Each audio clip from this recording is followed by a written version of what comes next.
Palavra de Deus na segunda carta de Paulo aos Coríntios, capítulo 10. Nós vamos ler os versos 1 e 2, mas apenas à guisa de introdução, porque antes de fazer a exposição do capítulo 10, é preciso dar uma explicação do que é o capítulo 10, 11, 12 e 13, já que ele é tão diferente dos capítulos que nós estudamos até agora. Então, hoje à noite, em vez de uma exposição bíblica do texto, nós vamos ter mais uma aula introdutória a 2 aos Coríntios, porque sem entendermos essas questões vai ficar difícil fazer sentido do que é que Paulo vai começar a escrever a partir daqui. Então, apenas os versos 1 e 2. E eu mesmo, Paulo, vos rogo pela mansidão e benignidade de Cristo, eu que, na verdade, quando presente entre vós, sou humilde, mas quando ausente, ousado para convosco, sim, eu vos rogo que não tenha de ser ousado quando presente, servindo-me daquela firmeza com que penso que devo tratar alguns que nos julgam como se andássemos em disposições de mundano proceder. Nós vamos orar mais uma vez. Sempre nós costumamos orar antes da pregação. Aliás, isso é um costume das igrejas reformadas. Nas antigas liturgias reformadas, sempre antes da pregação, tinha um momento de oração pela pregação da palavra, o que mostra a dependência do pregador de Deus e a sua convicção de que, se Deus não abençoar, o que ele vai dizer não fará nenhum sentido, cairá em ouvidos moucos, não é? Como nós dizemos. Oremos então. Ó Pai, nós suplicamos a iluminação do Teu Espírito Santo na compreensão das Escrituras e na aplicação do seu significado para nós hoje.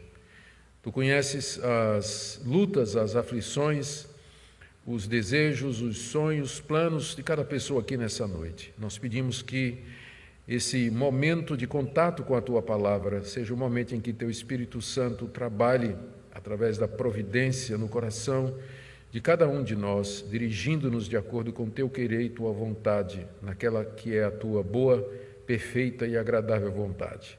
Fala aos nossos corações. Pedimos em nome de Jesus. Amém.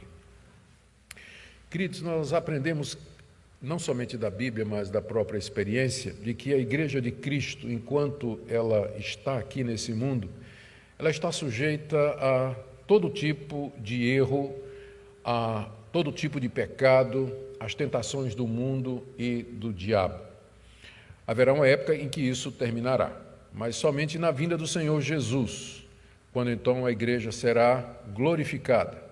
Por enquanto, a igreja, nós a chamamos, a igreja militante. Ela está no mundo, ela está militando, lutando no mundo, lutando contra a carne, lutando contra o pecado, lutando contra o erro, aguardando a vinda bendita do nosso Senhor Jesus Cristo. Então, até que essa vinda aconteça, tudo pode acontecer dentro da igreja, uma vez que ela é composta de pecadores, salvos é verdade, mas ainda pecadores. Essa é a razão porque, através da longa história da igreja, atos pecaminosos acontecem no meio dela e que às vezes nos enchem de grande tristeza e de pesar, por mais que a gente queira ver como sendo uma coisa que faz parte da presente época. Há igrejas que se corrompem com os anos e se afastam da fé bíblica, como aconteceu, por exemplo, na Idade Média. Não muito tempo depois da morte dos apóstolos, a igreja cristã começou a adotar ensinos e práticas e erros que foram afastando cada vez mais da verdade revelada por Deus nas Escrituras. Atualmente, denominações que deixam a fé cristã e adotam ensinos falsos, como igrejas modernas que abandonaram o padrão bíblico de sexualidade e adotaram aquilo que a cultura ensina, apoiando e aceitando relacionamentos homoafetivos como normais, inclusive pessoas que praticam esse tipo de relacionamento como pastores e pastoras de suas denominações. Também há pastores que se desviam moral e teologicamente, mesmo após um longo período de serviço. Esse fim de semana, o mundo evangélico foi meio que apanhado de surpresa com o caso do Joshua Harris, que escreveu um livro muito conhecido, Eu Disse Adeus ao Namoro, livro que o tornou famoso, em que ele defendia a corte, não é? Dizia que namoro não é coisa de crente. Então, o casal crente, na verdade, se corteja, conversa, oram juntos, se conhecem juntos, mas não pode nem pegar na mão.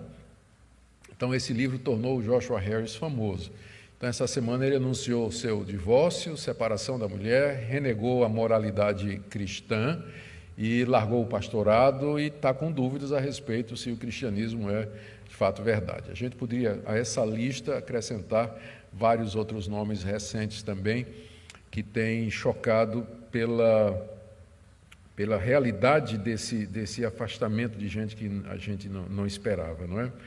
E, às vezes, igrejas locais, depois de um período de bênção e de prosperidade e crescimento, elas caem no erro, na mornidão e no formalismo, em práticas biblicamente erradas. Você está perguntando o que é que essa introdução tem a ver com 1 Coríntios 10? Tem tudo a ver, porque foi exatamente isso que aconteceu com a igreja de Corinto. Até o capítulo 9, o que nós vimos é um apóstolo Paulo grato, animado, feliz, porque a carta severa que ele tinha mandado para a igreja de Corinto produziu resultados. Tito trouxe notícias do arrependimento da igreja, que tudo estava bem, os coríntios choraram, disciplinaram a oposição, disseram a Paulo que o amavam, que queriam vê-lo.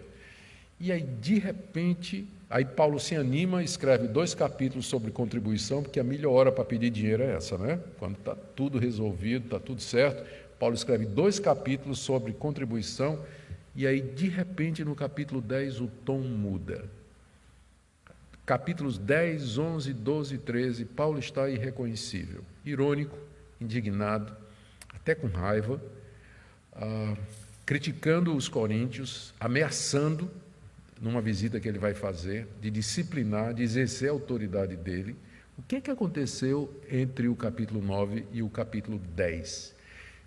A diferença dos capítulos 10, 11, 12 e 13 para os capítulos de 1 a 9 é tão grande que alguns estudiosos acham que essa última parte, na verdade, é aquela carta severa que Paulo tinha escrito e que algum escriba, no processo de copiar as cartas de Paulo, anexou à segunda carta aos Coríntios, essa que a gente conhece como sendo a carta severa, porque o tom é completamente diferente. E aí nós vamos ver de novo aqui, nessa parte, Paulo voltando a defender a sua autoridade apostólica, explicando os seus motivos, a razão pela qual ele faz algumas coisas e deixa de fazer outras. Por isso, então, é preciso que a gente ache uma razão para isso, para poder entender essa mudança de tom no apóstolo Paulo, do capítulo 10 até o final da carta, no capítulo 13. Eu, primeiro, então, vou recapitular os fatos com vocês. Vocês já ouviram tudo isso que eu vou dizer aqui, mas é bom manter isso em mente. Vamos recapitular os fatos, para poder ter um impacto maior do que é que isso representa. Depois, então, nós vamos justificar a mudança de atitude de Paulo. Vamos dizer o que é, segundo aos Coríntios, de 10 a 13. Por último, nós vamos ver a estrutura, que vai nos ajudar nas exposições daqui para frente, e fazer umas 4 ou 5 aplicações práticas disso que nós vamos observar aqui. Então, vamos só lembrar os fatos. Como chegou a esse ponto? Então, os fatos são esses. O apóstolo Paulo, no final da sua segunda viagem missionária, passou na cidade de Corinto, isso aí por volta do ano 50 a 52 depois de Cristo. Ali fazia cerca de 20 anos que o Senhor Jesus Cristo tinha morrido e ressuscitado dentre os mortos, a igreja de Jerusalém estava se expandindo. Paulo fazia talvez uns 10 anos da sua conversão, que ele foi alcançado pelo Evangelho de Cristo Jesus, de perseguidor se tornou no maior divulgador da mensagem do Evangelho. Já tinha feito uma viagem missionária, plantando igrejas na região, nas províncias de Roma, ao redor do Mediterrâneo, e agora, na sua segunda viagem missionária, ele para na cidade de Corinto, onde ali planta uma igreja. Começa pregando na sinagoga, rejeitado na sinagoga, abre uma igreja na casa de um membro da sinagoga que havia se convertido, e de lá ele começa a ensinar o Evangelho ali na cidade. E se junta a Paulo uma grande quantidade de pessoas, alguns judeus que se converteram através da sua pregação em Corinto, e na grande maioria gregos, coríntios, que antes tinham tido uma vida bem devassa. A história da fundação da igreja de Corinto está em Atos capítulo 18. E o tipo de gente que se converteu, Paulo menciona na primeira carta, no capítulo 6. A lista não é muito agradável de ler. Mas gente de toda classe social, de todo tipo de comportamento, de convicção, eles foram alcançados pela mensagem do Evangelho, abandonaram seus ídolos, suas práticas e formaram a igreja de Corinto. Lembrando que naquela época, provavelmente, embora fosse uma igreja, mas ela se reunia em vários lugares. Não havia um templo central da igreja de Corinto, mas os cristãos se reuniam nas casas, mas eles sabiam que havia uma igreja só. Então, quando a gente fala a igreja de Corinto, sempre na nossa cabeça de gente do século XXI, né, a gente pensa num templo, onde a igreja se reunia. Mas, na verdade, eram nas casas que eles se reuniam e não havia casa suficiente para abrigar todos. Talvez a casa onde Paulo começou o trabalho tenha sido a casa-igreja sede, por assim dizer. E os demais se reuniam em outras casas, mas tinham o mesmo ensinamento, se conheciam, talvez se reunissem uma vez por mês para celebrar ceia em algum lugar amplo o suficiente para caber todos, enfim, a gente não tem muita certeza. Mas, de qualquer forma, a igreja surge, uma igreja pujante. Paulo aí aproveita também, nessa ocasião, para conseguir dos coríntios uma promessa de se envolver numa oferta que ele estava levantando para os crentes pobres da Judéia. E os coríntios, então, se comprometem com grande zelo, com grande fervor. Foi uma época de grande crescimento da igreja. A igreja estava efervescendo, viva, ativa. E, portanto, depois de 2 anos em Corinto, cuidando da igreja, o apóstolo Paulo vai embora. Ele vai para Antioquia, que era de onde ele saiu, que era a igreja sede da missão, era a igreja que o enviou para a segunda viagem missionária, passando antes pela Síria, por Éfeso, onde ele já tinha anunciado o evangelho antes de chegar em Corinto, e Jerusalém, e depois ele vai para Antioquia. Em algum momento, depois desses 2 anos que Paulo saiu de Corinto, ele tomou conhecimento de que alguns problemas começaram a aparecer lá na igreja, o que é perfeitamente natural. A igreja composta de pecadores, ainda mais do tipo dos coríntios, né, como a gente vê a relação, tinha que dar algum problema, né, tinha que dar alguma dificuldade. Mas os primeiros problemas parecem ter sido mais... a igreja não estava sabendo lidar com alguns irmãos que tinham uma conduta irregular. Então, parece que alguns daqueles membros da igreja de Corinto estavam voltando à prática da imoralidade, talvez comendo carne nos templos, participando da idolatria, e os membros da igreja não sabiam direito como lidar, como fazer com pessoas que se diziam crentes, mas viviam como descrentes, né? Então, Paulo, ao tomar conhecimento desse problema, a gente não sabe quando e como, ele escreve uma primeira carta sobre o assunto. Ele escreve uma primeira carta sobre o assunto. Essa carta, ela se perdeu, no sentido de que nós não temos essa carta. Ela não faz parte do cânon bíblico. Mas nós sabemos da sua existência porque Paulo a menciona naquela que nós conhecemos como 1 aos Coríntios. No capítulo 5, verso 9, Paulo diz assim: já em carta vos escrevi que vocês não se associassem com os impuros. Eu me refiro com isso, não os impuros desse mundo, mas com pessoas que se dizem impuras, dizendo-se irmãos, eles vivem uma vida de imoralidade, de avareza, de idolatria. Então, a gente sabe que essa foi a primeira carta que Paulo escreveu e ela não foi preservada, porque aprove a Deus não preservar. Então, a situação já não estava tão boa, não é aquela que começou com uma igreja pujante e tal, de repente, alguns problemas já estavam acontecendo. Paulo se vê obrigado a escrever uma carta, como pai espiritual da igreja, como apóstolo, ele é obrigado, então, a tratar do assunto. Mas parece que a situação da igreja foi deteriorando, e a coisa foi piorando. Começaram a aparecer vários problemas morais dentro da igreja, problemas doutrinários sérios, inclusive o questionamento da ressurreição, como sendo a realidade, e a formação de um movimento dentro da igreja que questionava a autoridade de Paulo e o seu apostolado. Na primeira carta, que na verdade, vamos ver a segunda, não é? Na primeira carta, Paulo fala de 4 grupos que havia na igreja. A igreja estava rachada em 4 grupos. Um grupo dizia, eu sou de Paulo. Outro grupo dizia, eu sou de Pedro. Outro grupo dizia, eu sou de Apolo. Apolo foi quem foi tomar conta da igreja depois que Paulo saiu. Foi o pastor que veio substituir Paulo em Corinto. Então, um grupo dizia, eu sou de Apolo, e tinha um 4º grupo que dizia, eu sou de Cristo. Não sou de ninguém, eu sou de Cristo. Então, quando as pessoas diziam, eu sou de Pedro, eu sou de Apolo e eu sou de Cristo, elas estavam dizendo, eu não sou de Paulo. Eu não reconheço a autoridade de Paulo sobre mim e não o considero realmente como o meu líder espiritual. Então, havia, pelo menos, 3/4 da igreja que teria dificuldade tinha problemas em aceitar a autoridade do apóstolo Paulo. Ninguém sabe ao certo de onde isso surgiu.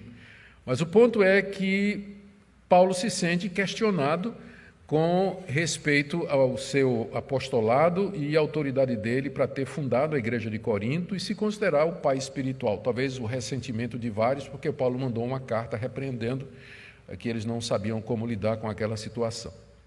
Bom, o fato é que Paulo tomou conhecimento desses problemas através de uma família que ele chama a família de Cloe, que está aí no capítulo 1 da primeira carta, e também uma comissão de membros da igreja de Corinto. Foi lá em Éfeso, onde Paulo estava. Paulo estava em Éfeso quando recebe essa comissão. E essa comissão era composta de 3 pessoas, Fortunato, Acaico e Estéfanas. Eles estão mencionados aí no capítulo 16, verso 17 da primeira carta aos Coríntios.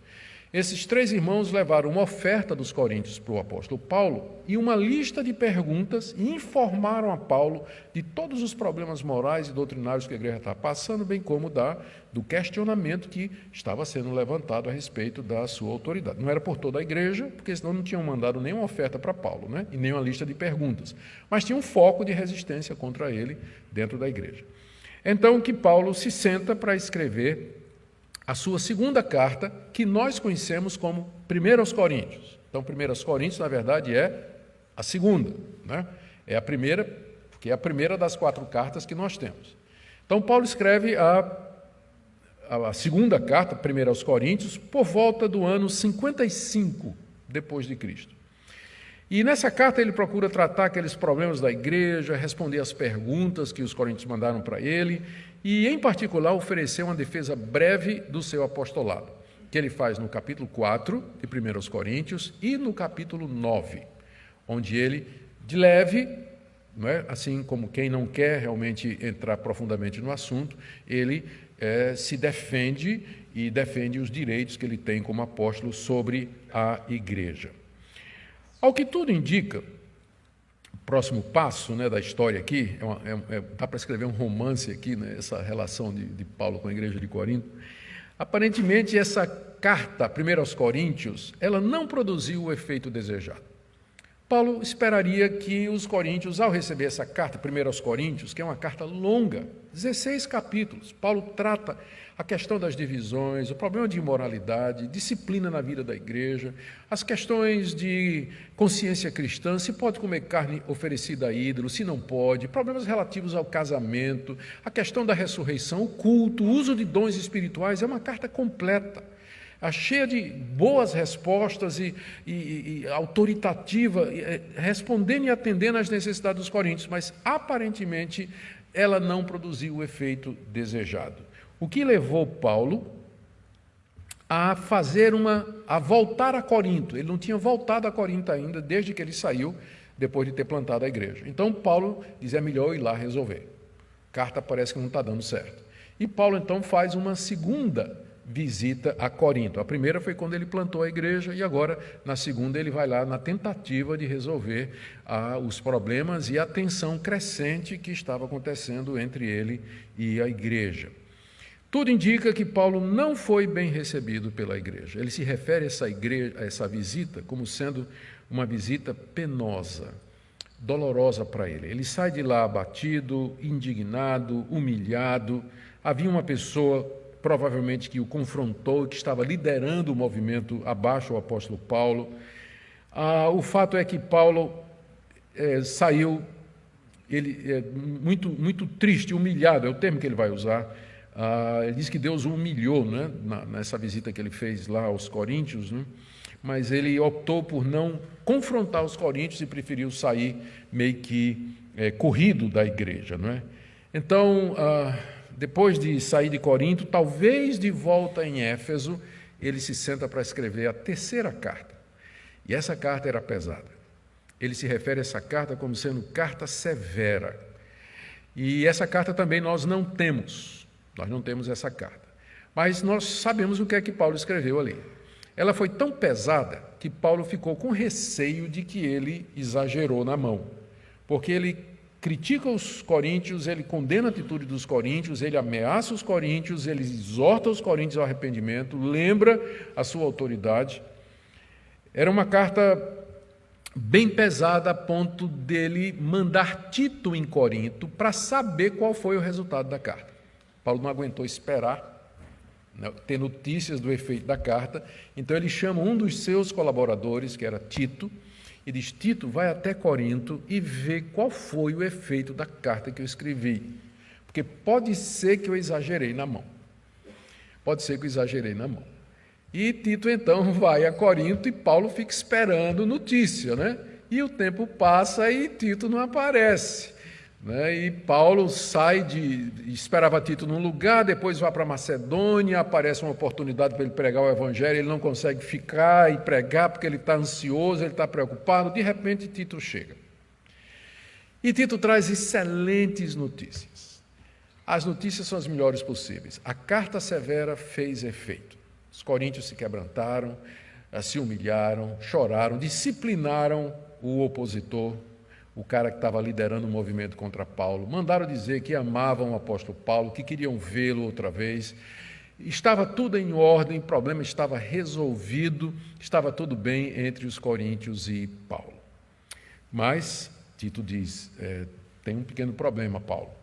É que nesse período chegou em Corinto um grupo de mestres, se dizendo apóstolos de Jesus Cristo, trazendo credenciais e cartas de recomendação lá de Jerusalém, dizendo que você é um falso apóstolo, você no máximo é um apóstolo meia boca, você não tem autoridade para pregar o evangelho em Corinto, você não foi parte dos 12 apóstolos de Jesus Cristo. E eles começaram a questionar a sua autoridade e estavam então querendo inclusive que os coríntios passassem a obedecer às normas da lei, que se circuncidassem e seguissem a lei de Moisés. Então, está tendo um foco lá em Corinto desses falsos mestres e aparentemente um grupo ainda lá resiste, um grupo lá na igreja de Corinto não se arrependeu e agora está junto com esses mestres se levantando contra você. Então, Paulo senta para escrever a quarta carta, que é segunda aos Coríntios, que nós estamos estudando. E ele tem vários objetivos com essa carta. Primeiro, ele queria agradecer o bom efeito da carta severa. Ele queria dizer o quanto ele ficou feliz que os coríntios tinham se arrependido, eles tinham mudado de ideia, eles tinham acatado a autoridade de Paulo, tinham disciplinado o líder da oposição. Paulo, inclusive, pede que eles tragam o líder de volta, que restaurem o homem, para que o castigo dele não seja demais, não é? Porque o diabo usa esse tipo de coisa. E aí Paulo aproveita, sabendo que tem aquele foco ainda de resistência, ele faz uma defesa dessa feita mais consistente do que na primeira aos Coríntios, ele faz uma defesa do seu ministério, que vai do capítulo 2 até mais ou menos o capítulo 7 da segunda aos Coríntios. Nós vimos aqui os argumentos que Paulo usava para defender a sua autoridade. Os pontos que ele levantou, a lista de sofrimentos que ele passou, todas as evidências de que de fato ele era um apóstolo de Cristo e que tinha a melhor das intenções. Ele não era um mercenário, não estava atrás de dinheiro dos coríntios, coisa nenhuma. E o terceiro objetivo, então, foi instruir a igreja de Corinto sobre aquela promessa que eles tinham feito quando Paulo esteve lá a primeira vez, de que eles participariam da coleta para os pobres de Jerusalém. Paulo gasta o capítulo 8 e o capítulo 9 falando sobre essa oferta. Foi o que a gente viu ultimamente, não é? Nós vimos ultimamente os capítulos 8 e 9, que é exatamente Paulo lembrando, olha, lembra, né, faz 1 ano que vocês prometeram, mas até agora nada aconteceu. Paulo, né, sentiu que ele podia fazer isso porque a tensão entre ele e a igreja havia terminado, só tinha aquele grupinho que resistia. Então, isso é, segundo aos Coríntios, de 1 a 9. Pronto. E aí, aparentemente, alguma coisa mudou em Corinto. Alguma coisa aconteceu na igreja. Daí aquela minha introdução, né, de que igrejas de repente vão bem e o caldo entorna. Às vezes pastores vão bem de um dia para o... Nunca é de dia para a noite, né, mas subitamente eles mudam denominações, igrejas. Aconteceu alguma coisa com a igreja de Corinto, que azedou, e dessa vez para valer, a relação entre os coríntios e o apóstolo Paulo.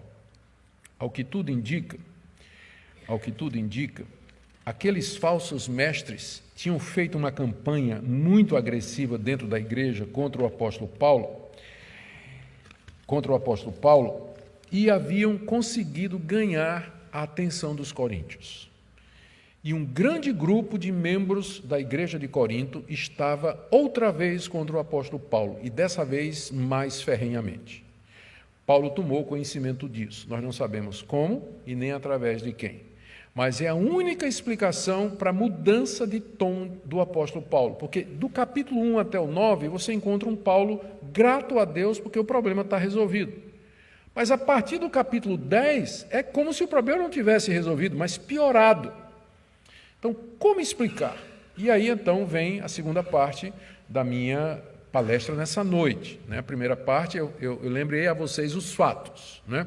Agora nós vamos entender o que é, então, essa segunda parte da carta, que é do capítulo 10 até o capítulo 13.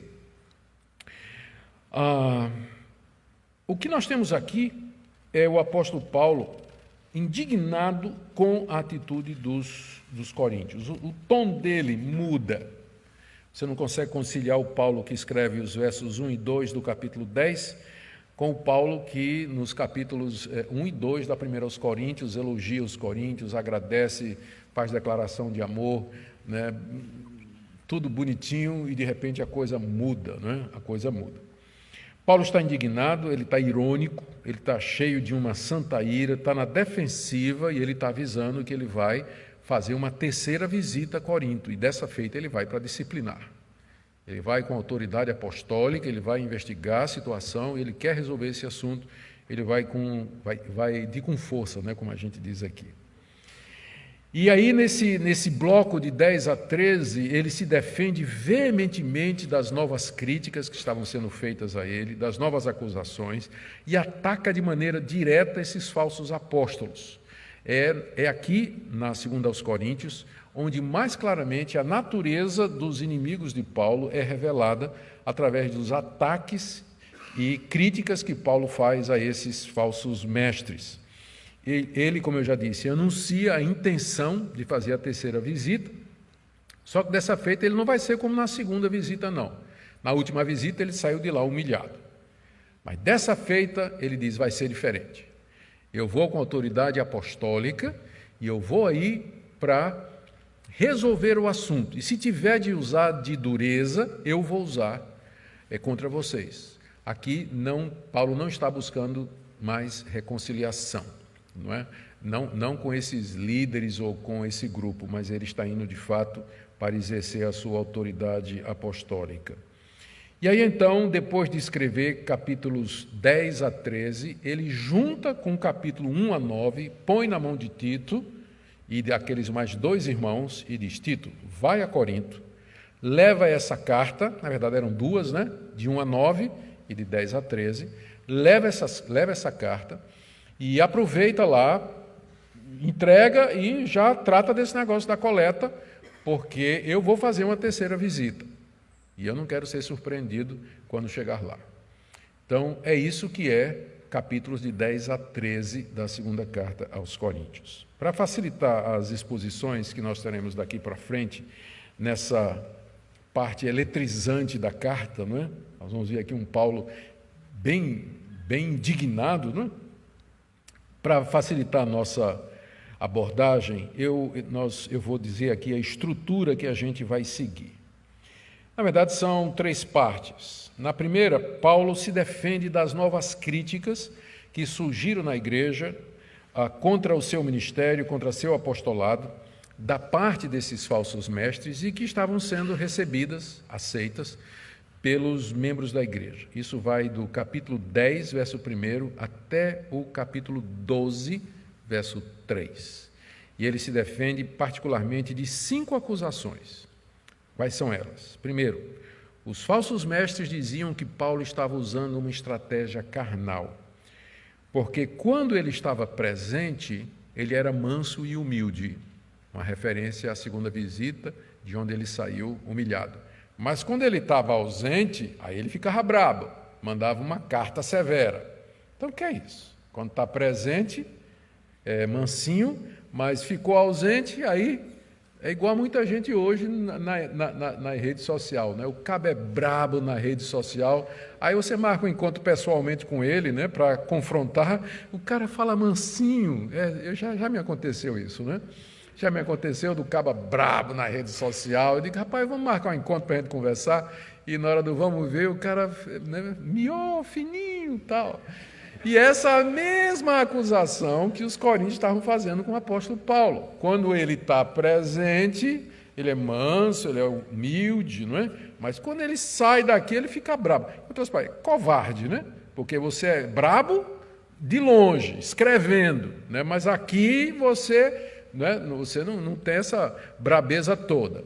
Então, Paulo vai ter que se defender de que ele usa uma estratégia carnal. E ele faz isso aí no capítulo 10, de 1 a 12. Ele vai se defender de que ele estava usando de procedimentos mundanos. A segunda acusação é que ele tinha invadido território não autorizado. Quem autorizou Paulo a ir a Corinto pregar o evangelho? Não foi a igreja de Jerusalém.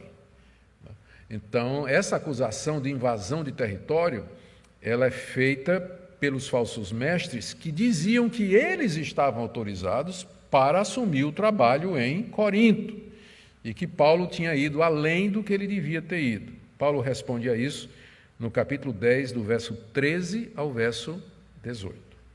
A terceira acusação é que Paulo era fraco na pregação. Paulo não tinha retórica. As cartas de Paulo, tudo bem, eram graves, eram sérias, tinha muita teologia, mas pessoalmente Paulo era ruim de púlpito, de pregação, era fraco, a presença dele era desprezível, comparado com esses apóstolos que estavam lá, que tinham retórica, que talvez até com Apolo. Apolo foi o pastor que veio depois de Paulo, e a Bíblia é o único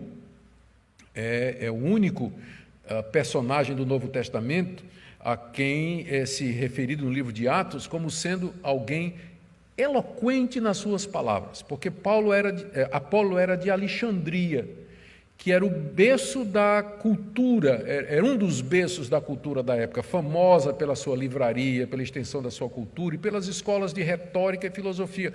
Então Apolo era um alexandrino, então ele era um homem versado, era um homem culto, e contrastando talvez com a firmeza, né? Paulo era muito direto, era um judeu, ex-perseguidor, então havia essa acusação de que Paulo era fraco de púlpito, de presença e que não impressionava ninguém, ou qualquer coisa dessa natureza. Tenho certeza que os pastores aqui já devem ter ouvido a mesma coisa. E a quarta crítica é de que ele era arrogante. Paulo era arrogante. Por que arrogante? Porque quando ele teve... Isso eram os falsos mestres dizendo aos membros da igreja de Corinto: Paulo não ama vocês, Paulo é arrogante. A prova disso é que quando ele esteve aqui, ele aceitou a ajuda de vocês? Resposta: não. Paulo não quis receber dinheiro da igreja de Corinto. Então, está vendo? Que arrogância, ele pensa que é melhor do que vocês? Não quis receber a ajuda de vocês? É aquele caso, se Paulo tivesse recebido, seria criticado. Não recebeu, foi criticado também, não é? Então tem situações que não tem jeito. Né? Se ficar, o bicho pega, se correr, ele come. É o caso de Paulo aqui. Agora, a crítica é que ele não recebeu ofertas lá na igreja de Corinto, que mostrava que ele se achava lá em cima e que não tinha amor pela igreja. Ele responde isso no capítulo 11, de 7 a 15, onde ele dá os motivos pelos quais ele não recebeu oferta lá, não recebeu sustento da igreja de Corinto, embora tivesse autoridade. E a última parte, a última acusação, e aqui também levou mais tempo para ele responder, é de que ele era, na verdade, um fraco, um insensato, um tolo, alguém tímido que não mostrava suas vitórias, não exaltava suas conquistas. E Paulo então responde numa vasta sessão que vai aí do capítulo 11, 16 até o capítulo 12, verso 3, em que ele diz, é assim? Então, com licença, se é assim, eu vou me gloriar. Vocês estão dizendo que o meu problema é que eu não me glorio. Tá bom, então com licença, então eu vou contar o que é que aconteceu comigo através de Cristo. Aí ele conta os sinais e prodígios, apresenta as credenciais do seu apostolado, fala dos seus sofrimentos por Cristo, conta da sua subida até o terceiro céu na presença de Deus, coisa que ele nunca tinha contado, diferente de muitos irmãos que basta ter um sonho, domingo já está dando testemunho na igreja, né? Durante anos, o apóstolo Paulo guardou essa experiência de que ele subiu ao terceiro céu na presença de Deus, só contou porque é forçado pelas circunstâncias. E mesmo assim ele diz, Deus me botou um espinho na carne, para eu não ficar soberbo. Por isso é que eu não fico me gloriando dessas coisas. Então isso tudo vai nos ocupar até o final do capítulo, metade do capítulo 12. Então, essa é a primeira parte desse bloco, né, de 10 a 13. A segunda parte, Paulo, então, é quando Paulo revela seus planos de fazer a terceira visita. Os planos estão aí do capítulo 12, 14 a 13, 10. Paulo anuncia a visita, seus propósitos, fala dos receios que ele tem. O receio dele é chegar lá, encontrar os coríntios endurecidos e ele vai ter que usar a vara. E diz que pretende investigar o assunto e punir o culpado, capítulo 13, de 1 a 10. E aí ele conclui a carta nos versículos de 11 a 13 desse capítulo 13. Por isso que eu disse que era necessário que a gente entendesse o que é capítulo 10 até o capítulo 13, porque sem essa explicação vai ficar meio que solto, né? Porque são, na verdade, há um espaço de tempo entre o capítulo 9 e o capítulo 10, em que todo aquele drama na igreja de Corinto aconteceu, que azedou a relação de Paulo com a igreja e o obriga a mudar de tom e fazer mais uma vez uma defesa do seu ministério, que ele já tinha feito na primeira parte, mas agora ele sente que precisa fazer de maneira mais firme. O que é que isso tudo pode nos ensinar? Eu tentei tirar aqui algumas lições preciosas. A primeira delas é a seguinte: mesmo os mais fiéis e dedicados e piedosos servos de Deus, eles estão sujeitos ao desapontamento. Você já pensou no desapontamento do apóstolo Paulo? Ele pensou que o problema na igreja estava resolvido, está feliz da vida. E de repente chega a bomba. Paulo, a coisa piorou, reverteu. A coisa foi pior. A situação está pior. Paulo era um servo de Deus, era um apóstolo de Jesus Cristo, cheio do Espírito Santo, homem levantado por Deus para pregar o Evangelho, mas isso não significou que Deus o poupou das frustrações, das dores e das dificuldades do ministério e do trabalho no meio do povo de Deus. Mesmo, então eu digo isso a você, meu irmão, você que tem algum trabalho, exerce alguma liderança, serve em alguma condição na igreja, seja qual for, esteja preparado para isso, a se frustrar, se decepcionar, porque se aconteceu com o apóstolo Paulo, quem dirá com você e comigo?